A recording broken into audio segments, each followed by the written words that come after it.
त्यस्तै हो नि त हाम्रो त कतिजनाले बलात्कार केस लगाउने भयो त हाम्रो त बिजोक हुने भयो त उनीहरूको त यसो अलिअलि पैसा कमाएको थिए जमाएको थिए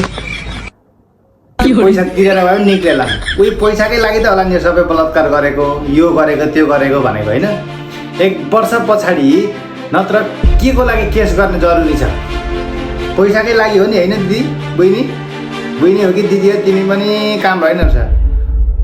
पैसा चाहिएको भने बरु इनबक्स गर्नु नि प्राइभेटमा कुरा गर्नु मलाई यति पैसा दे म नत्र बलात्कार केस लगाइदिउँला यो गरिदिउँला भनेर किन उसको करियर बिगारिदिएको हेर त कति राम्रो गरेर खाइराखेको थियो गरिराखेको थियो उसको करियर किन बिगारिदिएको पाप कराउँछ यो 2-4 पैसाको 2-4 रुपियाँ पैसाको लागि यति साह्रो पनि गिर्नु हुँदैन के मान्छे बुझ्यौ नि यति साह्रो पनि नगिर बिचारा हेर त बलेको अब जिन्दगी ड्यामेज भएन भविष्य बिग्रेन अब कति मजाले गरेर खाइराखेको थियो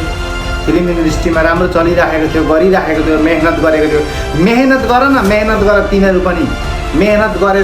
गरेर खाऊ के काम गरेर पैसा कमाउने गर मान्छेलाई फसाएर मान्छेलाई दुःख दिएर होइन त्यो पैसाले तिमीलाई कहिल्यै पनि पुग्दैन कहिल्यै पनि सन्तोक दिँदैन यति कुरा याद राख त्यो पैसाले कहिल्यै सन्तोक दिँदैन यदि तिमीले पैसाको लागि यो काम गरेको हो भने यति कुरा याद राख तिमीलाई कहिल्यै त्यो पैसाले सन्तोक दिँदैन ग्यारेन्टी हो तिमी एक दिन रुनुपर्छ यही कारणले